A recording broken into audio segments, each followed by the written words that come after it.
Hello, students and parents. Welcome to our tournament information session.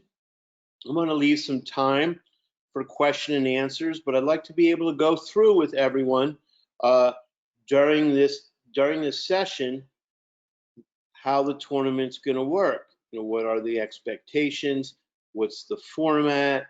What's the schedule?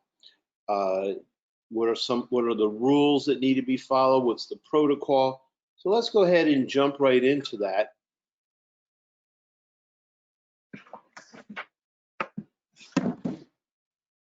And if there's any, and Brian Fish, who's the Director of Student Services, is on here with me. Brian, if there's something that doesn't sound right in the sound, in the video, just feel free to pop in and help me out over here. So you got it. Brian, you okay there, Brian? Yep, you got it, Ron. You're the best. All right. So let's talk about the tournament schedule. We are going to start the first debate at 9 a.m. Eastern Time. That's going to be debate 1. Now, at 6 a.m. for those who live in California. So every debate that we hold is flighted. And what that means is there are 4 kids in every per judge. And so that judge in debate 1 will judge what's called flight A and then flight B. So flight A will start, and I will promise that at 9 a.m. I will not have any West Coast, any PST. Let me be very clear. Everyone else is fair game. But you need to be on there. You will have a link. You will need to be on there by 7 a.m. your time, because it's going to be a long day. There's a lot of kids involved, so we want to have a debate. The debates are going to be about 2 hours apart, so the first flight will begin, debate 1 will begin at 9, then 11, then 1, then 3, and then by 5 we're going to do awards. And then in each division, because remember, there's going to be 2 divisions. There's going to be under 16, and that's going to be 13, 14, 15, 16. And then there's going to be 12 and under. Those are going to be your 11 and 12-year-olds. Those are 2 separate divisions that we're going to have in the tournament. Now, if you're in Terry Robinson's class, or you're in Jonathan Savoy's 8-10 class, or Ryan Rigda's class, you will report directly to, we'll give you the room that his class will be in. It's probably going to be the normal room. You'll get an invite, and you're going to have what's called an intra-team tournament, and everyone will know which side that you won't be debating both sides. The rest will be in the under 16 and under 13. So what we hope to have is the championship debate. We'll send invitations and links out to everyone so that it'll be broadcast, so that everyone will have the opportunity to watch our championship debaters in each of the divisions. So that's the schedule. If we can move on to the next slide. I think many of you have already learned the debate format in class, but every student will be delivering 3 speeches in the debate. So their first speech will be an opening, be 4 minutes. So you pros, you always go first. Con, you get the last speech. And then con, as soon as that pro's done, you have 2 minutes to ask questions, and you should come up with questions before the debate. And then con, you'll stand up immediately after that. Now you'll present your 4-minute opening case. And then then pro will then cross-examine the con. So you are going to cross-examine your opponent, and you're going to get cross-examined by your opponent. Then we move into phase 2 of the debate, which is the refutation, and that each of you will have 3 minutes to respond to the other teams, your opponent's, there's no teams, it's one-on-one debate, your opponent's opening case. And then we'll go into closing as the third part of the debate. Pro will give the first closing. Your job is in 2 minutes, and con in 2 minutes is to bring the debate together. But you need to have all the passion on your side and really believe it and really sell it to the audience of why you won the debate, and you'll have 2 minutes. Now each side will be able to have, and you have the luxury of preparation time of 2 minutes, and you can use it from whenever you want in the debate. So if you want to use one, you shouldn't use it for your first speech because that should be done. But if you want to use it for your if you want to use it for your refutation 1 minute and use 1 minute for your closing, that's up to you. So that's the debate format. I want to talk a little bit so people have a very good understanding about debate and the style of speeches that we give. When we teach speech to students, there are 3 really categories of speeches. And the first category is what we call the manuscript speech. That is when every single word is so important that you can't mess it up, and you have to rewrite perfectly from either your speech or the teleprompter, not a word to the left or a word to the right off. Usually in a State of the Union and United Nations, every word's so important, and you don't want to go off script. The second one is a memorized speech, and we'll see this in a lot of theatrical presentations, and in theater, people have to memorize. Then the third one is extemporaneous, and that is when your speech is not memorized, it's not written out, but it's delivered from a note card that has what we call cue words that remind you of what you want to say, but then you say it off the cuff. And a lot of times you'll have professors in college or in high school, they usually speak extemporaneously. Someone in a presidential debate, when asked a question, will more often be speaking extemporaneously after their opening speech. They don't have anything memorized. But it's really important why we teach this, and everyone has to understand why. The reason we use extemporaneous style as the best form of debate is you have to be watching your judge. If your judge is bored and really understands and is you're losing their attention, you then could speed up that part and don't have to go into many examples, especially in refutation, because your pro speech is usually written up. Or if they're confused or like trying to figure out what you're saying, then you might need to elaborate. And the same thing with your opponent. There's no 2 debates that are ever the same. They're all different permutations of things that are going to come at you. And you can have written or memorized speeches, especially after the opening speech. But even with the opening speech, sometimes the side goes before you. You might want to say anything. So you have to be adaptable. And that's why this debate uses extemporaneous speaking in almost any form of debate in the world. So what does that mean? What does that mean for you? Well, what that means under it is that you're going to read off of everyone's pro case is going to be delivered to the judge with 1 note card. All right. So, and the note card, some use 3x5, but you're allowed to use 4x6. 5x7 is the largest. There's still plenty of time. You can get a note card in any Staples. You can order a 5x7 note card on Amazon.com. But you can go to CVS. I know CVS has it. I know Walmart has it. Target probably has it. Just go on Amazon and get it. But if you want to have a little bit bigger card, then you could do a 5x7 index card. Now, refutation. You are allowed to have 1 card per opposing argument. So let's say that you debate and you're the pro team and you're on the con, and they have 3 arguments that they make in the debate.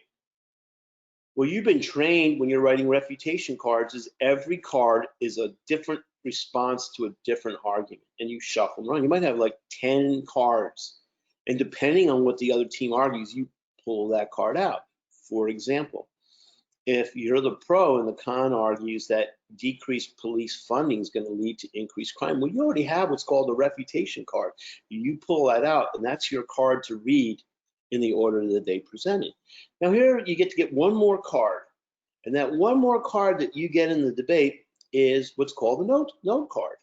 The notes, to take notes on the note card. So if you want to jot ideas down that you want to say that's outside your note cards, you can write it.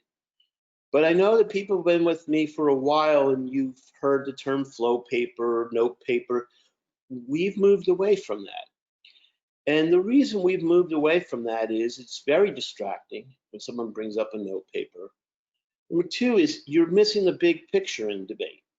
And we really want to teach our students that you need to see the big picture and not necessarily the trees through the forest. And we found that students were not able to necessarily do that, with the flow. And there's just not that many arguments being made in the debate. You can take notes if there's something unique they say, or you can read off your note card. So you can have, if they have 3 arguments, you can have 4 cards. And your final card, your closing will have one, you can have 1 note card up there. Note card, if you take notes in the debate, you'll use keywords. Now you can't read off the computer. You cannot read off the computer. That's really important because I know a lot of students try to do that. The students need to be looking straight ahead at the webcam. We'll know the difference. You need to be, so that we're able to see, you're going to need to be about 3 or 4 feet away, standing up. We'll talk about that in a moment, but if you'll lose a lot of points if we, we're obviously not going to be able to exactly tell. I mean, we won't see that, but we'll know. But the other stuff with the note cards, like any event, has rules. Swimming has rules, tennis has rules, speech and debate have rules. And the rules of our competition is that you need to have these cards. And if you don't, it's a disqualification. So you need to make sure that you really start thinking about it ahead of time and get your note card and put everything on to the note card. Now let me show you what a note card, and remember, I want to really emphasize this. This is everyone's responsibility. If you bring in a sheet of paper to give your speech, if you read this speech off a sheet of paper, or you have 5 or 6 note cards for your opening, not one, or not one for closing, or you have lots of cards, you will not get the win in the debate. The judge you'll be disqualified from the competition.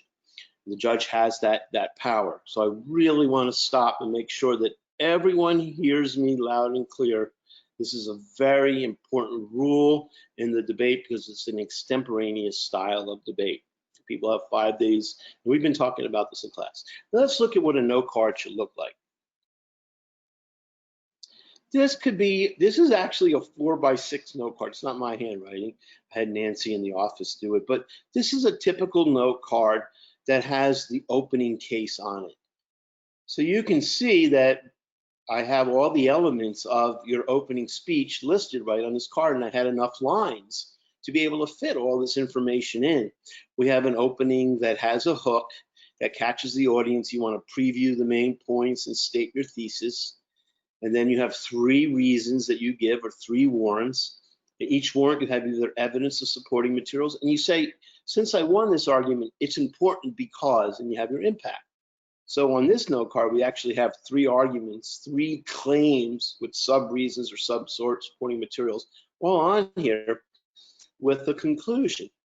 And now each of your points, your support, and you want to abbreviate. So you can see on here so that you have more room, that everyone knows you don't have to write the word increase out. You can do an up arrow, or decrease, you can do a down arrow. Money, like decreased police funding, you can do like a down arrow, you could do dollar, you could do a dollar sign. Or for police, some people will just write a star, because that, for a badge. I didn't have that, for Nancy to copy off of, but look at somewhere I've used some of my sites. Now, if you have a direct quote, let's say you have to read, you shouldn't have more than 1 or 2 in any speech, but you're reading directly from the source. That's where you can write that on the back of the card. So this is what your card, and the judge can ask for, to look at it. This is what your card should about look like. It should not be when you write your speech in eeny, teeny, weeny little letters. You cannot do that. You'll lose a lot. You'll meet the 1 card rule, but you'll lose a lot of points. You should not be reading the speech, and you should not have it memorized. You should be doing it extemporaneous. Those will be the debaters that get the higher points. But the minimum is 1 note card. So let's go on. Let's talk about setup, and I'm going to go ahead and send everyone some links afterwards to some I'll probably send like a sample speech. But when you set it up, everyone's going to want to set up their computer. So, and you're going to stand up. I'm not standing up right now, but you're going to want to stand up. Your eyes need to be directly looking straight ahead. The camera has to be at your face level. Students that are going to be doing this and reading, looking down or looking up, you'll lose points. So you really, to look good, you want to be able to do that. That's step one. Now, you might need to get a box to put your laptop on. I would start working on that today with your parents so that it's secure and that you have a long enough, if you're using headphones, that you make sure that you get long enough headphones so you can step back 3 feet. We want to be able to see you from your waist up. So we want to be able to see your hand gestures. And we want to see your body, how you maintain yourself, on the camera. You make sure you have good lighting. Make sure that you should test it with your parents so that you record something and that they can clearly see you. You're not dark. One of the biggest mistakes people make is they have a window behind them that's wide open. And when that happens, the sun will make you a silhouette. We won't be able to see you. You got to make sure you have good internet connection. This is not, I know a lot of you have, it's a weekend, and maybe hopefully not a lot of people are working or in class, but if for this one day, if others can sacrifice or be on cellular, that would be greatly appreciated. You should know, you make sure people aren't streaming Netflix on this one day, because that will kill your recording. You're responsible to make sure that you have a good internet connection and that it works and that you've tested it and you've already negotiated with everyone in the house saying, I need all the bandwidth possible for this day because I have a virtual competition that I am entered in. Professional dress is the last one. Boys should at a minimum a shirt and tie and preferably a coat, and women should be wearing the same, a business attire. Like in any of our tournaments during the year or during our camp. So you need to be able to dress up for the competition, because it's also part of one of the things that we do, and we're not just doing it because we want to see you dressed up or or we want to make your life difficult or it's not going to be comfortable. We do it because studies and research have found that when you dress up, and it's called dress for success, you feel better about yourself, you feel more professional, feel smarter. And this is what I've heard. I've been doing this for 40 years. I hear this time and time again from students, is they gripe, I don't want to dress up, which you can see we do at all our tournaments that are live, but it makes you have a much more polished presentation. It makes you feel better. It makes you feel more confident, and you do better. And what we're trying to teach the students is how to dress success, how to present yourself, how to be confident, how to be composed. So that's the setup. Scoring. So these will be the ballots that that all the judges have. Now on here, please note that the presentation actually miscounted. Presentation will be 40 points, not 30. It's 40 points, and we'll send you a correction. My math was a little bit off today, but the presentation is 40 points. It's the biggest part of your scoring. That's the biggest part of a speech, not the only part of a speech, because you can look good and you can sound good and have nothing to say, but you got to look polished. The audience is going to judge you on your ability to look good and sound good. So it's a huge part of your scoring. We'll go through each one of these one at a time. Your ethos is going to be your credibility, your confidence, your composure. Pathos is going to be the use of emotional appeals. Your logos is coming up with logical arguments.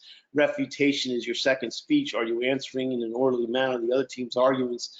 Closing, are you bringing it together? Are you persuading the judge? Are you doing comparative analysis? And of course, cross-examination. Did you have good questions, and how well did you do answering questions? That was quick. We go through one at a time. Presentation, again, is 40 points, not 30. This is what the judges are going to look at. This is what you're evaluated in the scoring system. Like any activity, ice skating or whatever, there's a scoring system. And you're going to be judged. The variables that they use is, are you using eye contact? It means, are you not looking down and reading constantly? Are you looking straight at the monitor? Do you have vocal variety? Do you get louder? Do you get lower? Do you emphasize? 3 million people every single year. Do you use pauses to make the audience ponder? Does your voice get sad when you're talking about something sad? So these are things that you have to have when you're a speaker. And the reason is, it's one of the most important things, because if your voice isn't interesting, the audience is going to fall asleep. And so that's one of the most important things that we teach. We also work very closely with, you have to avoid non-fluencies. You got to be aware of the ums and ahs. You have to be wary if you're playing with your clothes, or you're playing with your hair, or I've seen people play with their no cards. Those are all things that you're evaluated on during the debate. Are you using hand gestures, or is your hands just tied behind your back? Are they natural? Are you swaying? How's your body movements? Or are you swaying back and forth? A huge part of your ability to win in a debate is having a great presentation. If you don't have a good presentation, it's going to be hard for you to come back. You could, because there's other things we're judging you on, but this is big. Let's go to the next one. Ethos and your credibility. We've talked about ethos, logos, pathos is the most important things in debate. And ethos is your credibility. Were you confident? Were you composed when you were debating? Were you authoritative? Did you sound knowledgeable? Were you reading credible sources? So that'll be worth 10 points, and that's your first evaluative tool.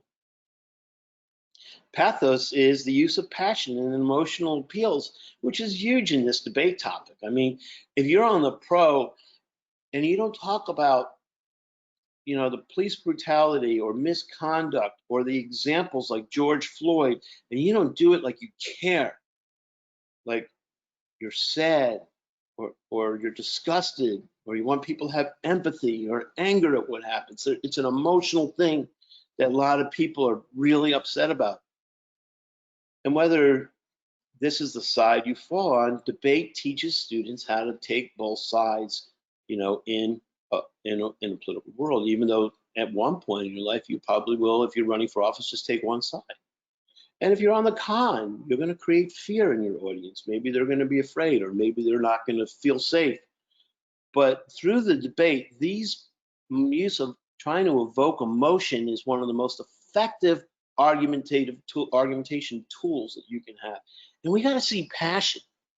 We have to see that you really believe in the argument that you're making. Because I'll tell you, in debate and public speaking, if you don't believe the argument, or if you don't look like you believe that argument, there's no way on earth that the audience or the judge is going to believe you. Believability in an argument begins with you, the advocate, you, the speaker, you, the debater. So you'll be judged on that in terms of pathos, your passion, your use of emotional appeals. Some of these overlap. The last one is logos. The judges are going to look to see whether you make logical arguments. We've taught you about making a claim, backing a claim up with a reason, that the reason is supported by supporting material, and the impact. Like, why is this argument important? If you increase crime because you reallocated funding from the police, we're going to be living in a society that we don't feel safe, that more people are going to be killed. And this is something, while we do have police misconduct, this is a world we can't live in. So you're giving an impact. So what if your argument's true? You say the sky's blue, so what? It is blue. Maybe it's not. I don't know. But everything you argue has to have the why is it important. And how do you attack the opposing team's logic? So you'll be evaluated on logos. Let's go ahead. So that's another 10 points. These 10 points really rack up. Your refutation.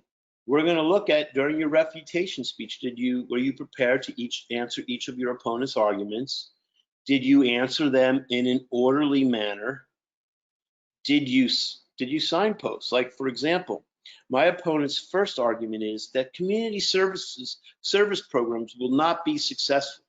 However, I have 3 answers. 1, that's called signposting, and that's called it's really important because it allows your audience, who's not always taking notes, to be able to follow and have the confidence that you are actually answering the question or refuting the other team.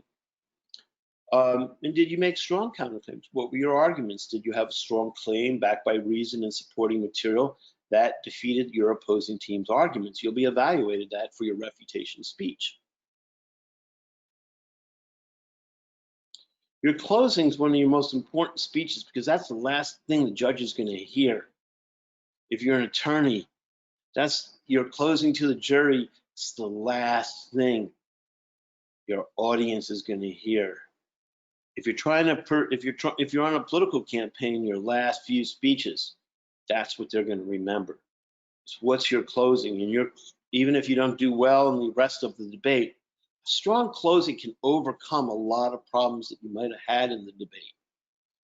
Again, we've talked about this overlaps a little bit with pathos, but you got to have passion. This is your time not to just regurgitate your arguments or to be able to say, well, we answered the third argument after my fifth argument. This is a point to really take the story in a pro world.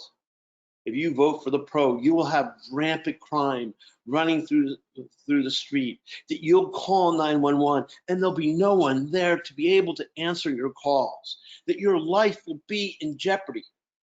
Those are things that at the end, you need to have that passion. You need to be able to have the pathos, but you also need to be able to do comparative analysis in the debate. You have to be able to say, my opponent, we continue to argue whether crime will increase if we reallocate funds from the police. Now, my opponent argued that no, I'm sorry. The argument is that it would increase, that it would take funding away from implicit bias training. And they said that bias training is really important, and that is what will solve the problem that we're talking about today. And I read evidence on the other side that said it won't work. My evidence, again, on the competing claim is superior because I look at the police over a 5 to 7 year period or a 1 to 3 year period. And it's clear that although the affirmative studies or pro studies indicate that implicit bias training increases their knowledge, their behavior doesn't change over time.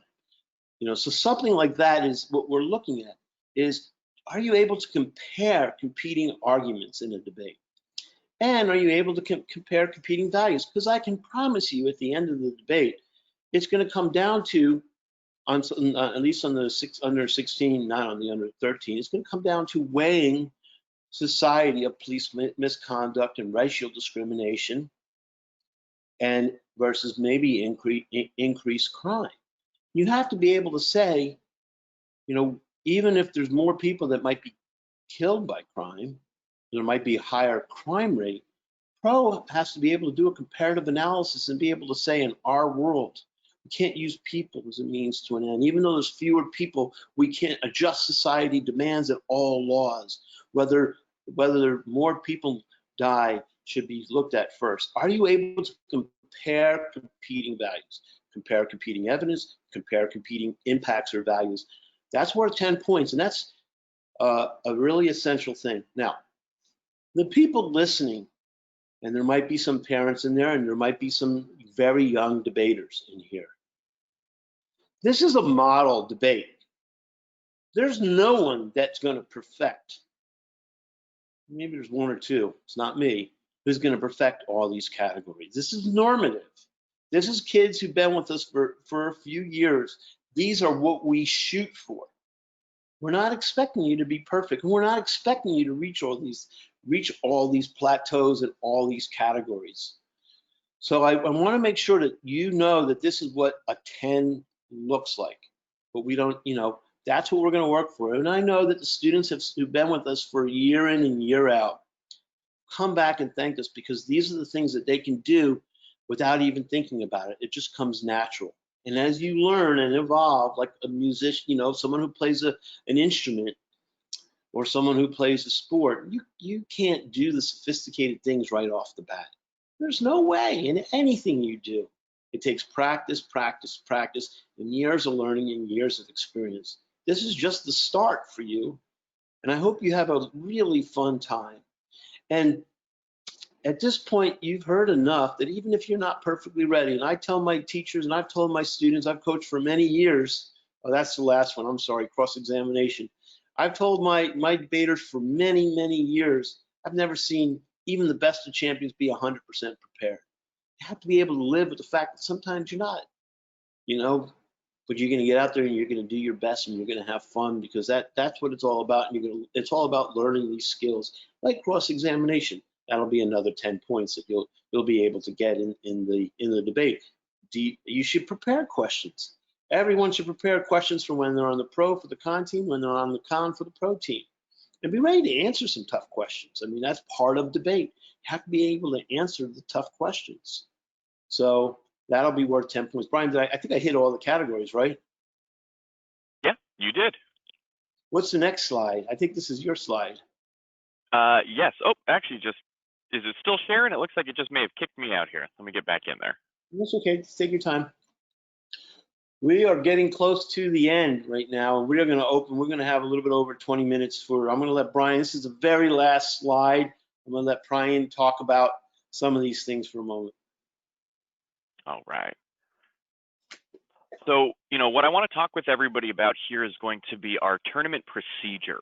This is, some rules that we're going to go over and just things to follow for this tournament to make sure that, really everybody is following in the same pace. So the first thing is that everybody will be receiving the invitations for debate 1 through 4 through GoToWebinar by Friday. If you do not see these invitations, and these are going to go to the debaters' Capital Debate email addresses. If you do not see your 1 through 4 rounds in your Capital Debate email account by Friday, please let us know. We need to make sure that you get those sent out. We have a lot of kids debating. We apologize if there's an invitation that does not get sent, but we want to make sure that we are thoroughly prepared and ready to go before the tournament starts so everything can run on time. So please make sure to check your email by Friday to make sure that you've been sent all of your debate rounds. The other is please arrive to your debate round on time. I say get there 5 minutes early if you can. If you're experiencing any technical difficulties, please give us a call immediately. Our general 800 number will take you right over to myself and some of our IT individuals who are going to be working the full entire tournament day that day.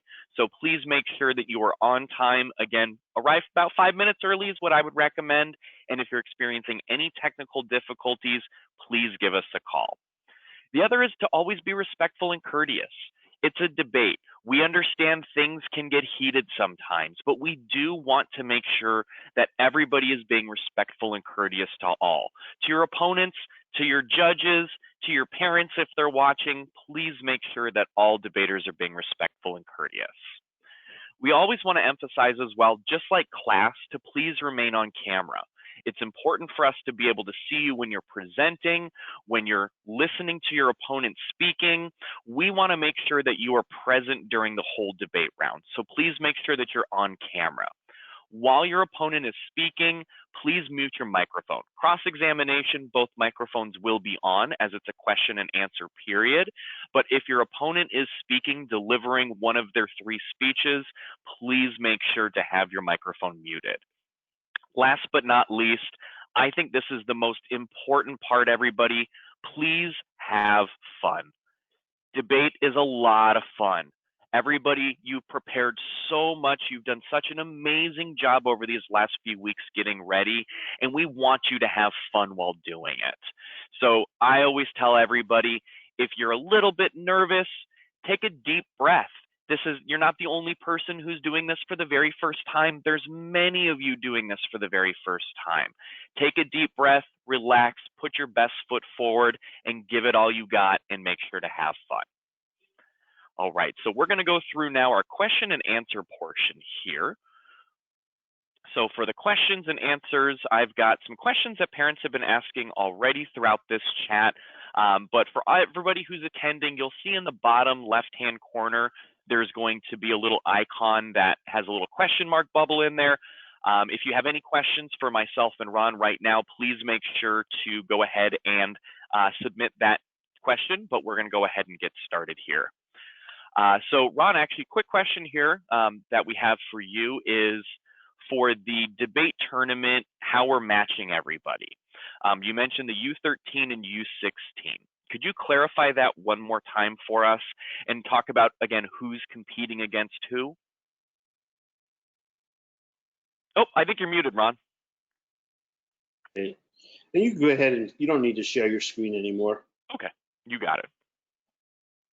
That's a great question. Now remember, we're going to have two different divisions in the tournament. So we're going to have your under 16 and you're going to have your under 13. So if you're, and you'll know by which class you're in, the 12 and under are going to be in one division. If you're born in, but if you're in a class that's 16 and under, then you'll be in another division, and you'll see from the pairings within each division. We will do we have an algorithm that we use with our instructors that we like to see people hit. You'll hit 4 teams from another class, and or another team. You won't debate anyone in preliminary debates from your school. From your team, but you'll be able to debate different levels of competition. All the pairings are going to be preset. You'll know everyone that you're going to debate way before we even start, the very first debate. All right, and just kind of a follow-up for that, Ron, for the students that are doing this for the first time, could you clarify again kind of the interlab tournament that they're going to be doing? Sure. So if you're in Terry Robinson's lab, or Ryan Rigda, or you're in Ryan Rigda, Terry Robinson, or Jonathan Savoy's 810 class, you're going to you're going to go to their classroom, and you'll get an invite, and you'll stay in there. So let's say there's 6 kids. You'll have a debate tournament practices if you registered. You have had to register, and your name will be on the list. If you haven't registered, you won't. You can come and watch. But for those registered, you'll be competing on that day. All right, and we have a question here about the pro and con sides. Are students going to be one side throughout the whole tournament, or are they going to be rotating throughout the tournaments? That's a good question. Everyone is going to rotate in the tournament. So every person in the preliminary debates will get one pro debate, and they'll get one con debate. They'll go pro and con. So you'll get 2 pro debates and 2 con debates in every single debate, every single tournament. So, but in the elims, you might, like in people who make semis, then we'll flip a coin for those. All right, and a couple questions regarding the note cards that we went over. One question that we have is, for the opening speech, is it one note card only, and can you write on both sides? Yeah, you can. What can be on the other side is just direct quotes. Your notes should be on one side of your note cards. Direct quotes that you want to make sure you write out in full, that could be on the other side. But the outline of your speech should only be on one side of the card. All right, and in total, how many note cards can they have for their speech? So we have the opening note card, we have their card that they can take notes on, their note card, and then you mentioned that we have, and then you mentioned that we also have the cards based on, it was the warrants or claims. Was that correct? Or you said that you can have one card per, When you're in the refutation speech, which is the second speech, you'll be responding to your opponent's case. And for every separate claim that they make, and usually there'll be 2 or 3, most cases will have 2 or 3 claims that you've written a note card, you're able to have one note card. So for example, the note card for the pro case that I used as a demonstration earlier, that team made 3 arguments. Their arguments were that reallocating funds from the police is going to increase crime. It's going to say that there's reforms that are solving and you'll limit them. And community services don't work. Those are 3 separate claims. And you'll have a note card against each one of those. So you're allowed to bring up 3. Plus, you're able to have 1 extra note card where you can take notes on that note card. but you can't bring up flow paper or paper sheets or anything like that. Your closing is one note card. Cross-examination is one note card. Perfect. So we had a question here regarding kind of the point system. If a student has technical difficulties during the debate round, whether like the internet cuts out or their camera disconnects, do they lose points on their presentation if they have technical difficulties? No, I mean, in the virtual world that we're all getting used to, we are pretty forgiving, and we are flexible, in that category. But we're human, so perceptually, if you haven't planned it, if you have poor connection, it could impact you, but you're not going to lose. There isn't like an automatic reduction where I tell the judges, look, if they have bad internet connection and they're fuzzy, you can't take points off. But I can guarantee you subconsciously it's going to hurt. It'll probably overall hurt your performance. So I would really, really encourage people to make sure you're in a virtual activity, that you have the best possible internet, that you're closest to the router, or you have a direct connection, that your brother or sister or cousin or siblings or mom or dad are not watching Netflix or anything. I'm not an expert. Anything that eats up the wireless, I would really, really plan ahead. As a family, you all need to, discuss that. All right, and we have a question here about students being late or missing around. Will Capital Debate be making phone calls or emails? And if a student misses around, are they disqualified from the tournaments? Yes. Our expectation is that you are there for the entire debate. This is a competition where everyone is invested in, and every parent wants their kids to get 4 debates, and if their opponent's not there, and we have to be fair across the board. If you do not show up for a debate, you are not qualified to enter, and there's a nuisance fee of $100. You're out of the tournament. You can't do that. So it's like you can't like just do 2 laps in a swim competition and say I'm going to play baseball. I'll be back for the last race. It doesn't work that way in any activity. Or if you're in a recital and you tell your thing, well, I'm going to do the first 2 songs with the band. I'm going to sneak out back. I'm going to play lacrosse and come back in. It doesn't work that way. So I want to make sure that everyone knows you need to show up for every single debate on time, except for the first debate for the West Coast kids. If your debate begins at 11, you need to, even if you're the second flight, you need to be there at 11 o'clock. If you're not, and there's a few minutes, 5, we will try to find you. We'll have a little bit of a grace period, a little bit of understanding. But if we reach a point where we just can't reach you, we can't find you for 10 minutes, 5-10 minutes at most, then you'll forfeit the debate, and you won't be in the tournament. So that's very important for a well-run tournament. All right, perfect. And one more question about kind of the inter-tournament competition. Is it 4 rounds just like the regular tournament is? And do the students need to have both sides of their cases prepared? No. For the intra, for Terry Robinson's class, Ryan Rigda's class, and the second class for the 810 for Jonathan Savoy, you could double check me on the roster, please, Brian. But I don't want to misspeak, because I think his first class is regular. They're the 101. They're going to be in the tournament. Yeah. You will be in there. It's up to the teacher, but I'm almost positive that you're only debating one side in this tournament, on the intra-team tournament. Now I know Miss Robinson's class has already set the sides. If not, then I know that team has. If Dr. Rigda has not done it, he'll do it for you on Wednesday. So you only need to be prepared for one side.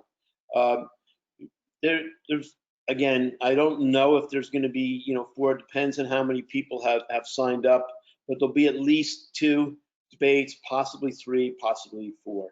This is just to kind of get you into the practice mode, and then everyone will be in the full tournament for the tournament in November. All right, perfect. We have a parent asking if students are allowed to have a flow sheet. So maybe go over note taking a little bit more for us during the debate rounds. A student is allowed, like, to take notes on up to a 5x7 note card. Our form of debate and what we're teaching our students is not line by line flow centric debate. We're not public forum debate. They are to debate a holistic debate. So we don't use flows in this debate.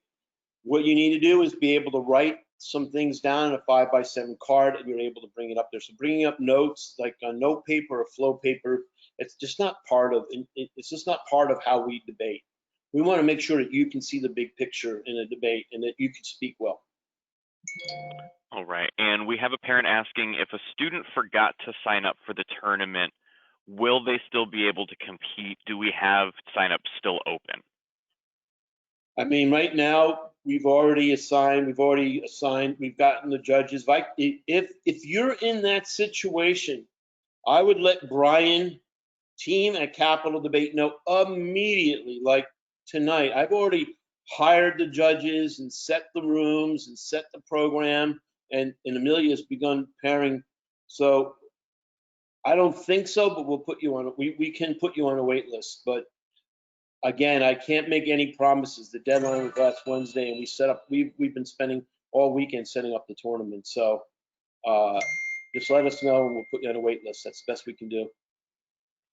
All right, and parents want to know, and some students as well, if a child during their 4-minute opening, let's say, only gives a 2.5 to 3 minute speech, are they going to be discounted in their points if they don't complete the full 4 minutes? Well, again, there isn't, and before I finish this, I want to make sure if you're in Terry Robinson's class, or you're in Ryan Rigda or Jonathan Foy's 810, we do have room for late registrations for that, because that's just within your lab. So, but you got to let me know ASAP so that they can plan their day. I just wanted to clarify that. No, I mean, there isn't a direct rule. There's not like a scale that says to the judge, if they're 2.5 minutes, you should score them down. I mean, if you gave a great presentation, you knocked their socks off in 2.5 minutes, you're going to get good. You're going to get good points. I wouldn't fill your 4 minutes if you don't have 4 minutes, because there's nothing worse than fluff, because you're going to get knocked off somewhere else. It's all an equation. If you make 4 minutes of a solid, obviously 4 minutes of a solid, well-researched, well-written speech is always going to get more points than a 2.5 minute speech. That's just science. So, but I hope that answered that question. We're not bean counters knocking points off 2.5 minute speeches. And we expect probably the 12 and under, some of those kids will have shorter speeches. Okay. And Ron, we have had a couple families asking if we could kind of bring up the image of the note card again, just so they can kind of see what that looks like. So I'm going to bring that up. Would you mind just one more time briefly going over kind of how you have this note card laid out? Absolutely. All right. Now, again, this is an opening speech note card, but still, you had it. Oh, okay, perfect. So on this is a note card, and this is really for an opening speech. And in an opening speech is typically like a 5-paragraph essay, give or take. You have your intro, and in your intro, I always have the kids write their hook. It's the story they're going to say. Like some will have the story of someone who called 911 and there was no police there to answer. I think we've seen these on political commercials. But just put a couple of words there. What's your thesis? And then you have 3 main points in your speech. So I separate it. And we've taught the students, we've taught you, and parents, we've taught the students that every argument has a claim. You make a claim, and your first claim is that crime will increase if you decrease police funding. And so that's your claim. And, you'll have reasons like, for example, funding less money means less salaries or something like that. You have your reason. And then you have your supporting materials. You might have a study or some logic that you might apply there. And then what's the impact? So that's kind of how we would, and the students in their case writing lesson have this outline already. This is typically what a pro case would look like. Now, a con card would be a little bit different. The title would say, like, and if this was a pro, if I was a pro debater, I would have 3 no cards ready to go before the debate. And if you're con, you should have all 3 of these answered. I would have a no card, and on the top line it would say answers to decreased funding equals increased crime. And then I would have my answers below that, and that would be one no card. Probably don't have to squeeze as much in a refutation no card because it's not your entire speech. I hope that's helpful. We'll share this, right, Brian? We'll share this tape with everyone. And yeah, we'll be sending out the recording of the webinar as well as this presentation, so everybody has this too. All right, let me pull my questions back up here. All right, I just want to kind of make one thing to our parents here. If you're questioning whether or not you or your student has signed themselves up or you've signed them up for the tournament, please reach out to us ASAP. I do see we have a couple questions asking, how do you confirm? How do we know? Please let us know if you are unsure if your student is registered. We need to know as soon as possible so we can double check this. And again, see if we have any space. If not, we'll be able to start a waiting list and go from there. But if you are unsure if your student is signed up, please confirm with us. As Ron mentioned before, we do have fees if your student is registered and then they do not show up. So please make sure, so you don't get charged those fees, to please confirm with us that your student is signed up if you are unsure. Brian, for the email that goes out probably in the morning tomorrow with the tape, what I'll have is I'll have this on a Google Doc, and I'll list all the students' names that have been confirmed for the tournament that have registered in our database.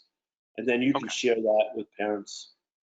Okay. That would be a lot easier than a lot of parents going in. So give us till the morning, sometime in the morning. I mean, we're on the West Coast. You'll get an email. It'll have a link, and it'll list all the competitors and what division or class that you're in and you've signed up for. All right. And with that, I actually think we are out of questions. Really? Wow, that's great. Oh, one more just came in. Just one more clarification on the refutation note cards. They want to know if it's 1 note card per claim from opponents, and how does the debater know beforehand how many claims the opponent will have? You don't, well, yes, 1 note card per claim. There's only, usually I would say as a coach here, you have to anticipate. In debate, you don't know exactly what the other team is going to argue. But there's about 7 or 8 arguments that are most likely going to be argued by the con and most argued by the pro, and you don't know. So before the debate tournament begins, you should have at least about 7 or 8 cards anticipating what the other team might argue against you, and you can ask your teacher, and your teacher can help you on that.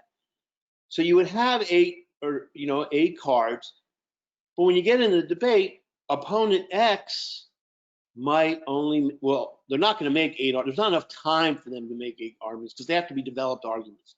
At most, people have 3 major contentions in their case, and then you have 3 cards, and then one is the one that you've been taking notes on and that you want to bring up with you. So again, you will have a lot more refutation cards than you'll ever use in the debate. A good refutation debater will have a card for every possible. You can have 50 if you want. You're not bringing 50 up, but you can just sit there and you can do this with anyone. Just play devil's advocate. What would I argue on this side? And then make answers to it. So Every different note card is responding to a different argument on the refutation. So we call them refutation cards, refutation briefs, but I hope that answered that question.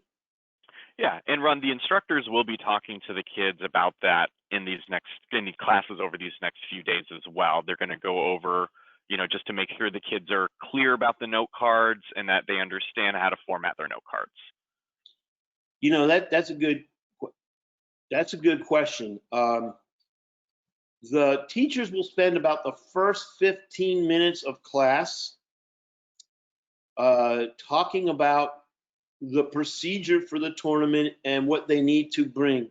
The last 45 minutes, and I told them it's no more than 15 because they should watch this tape, is dedicated to practicing.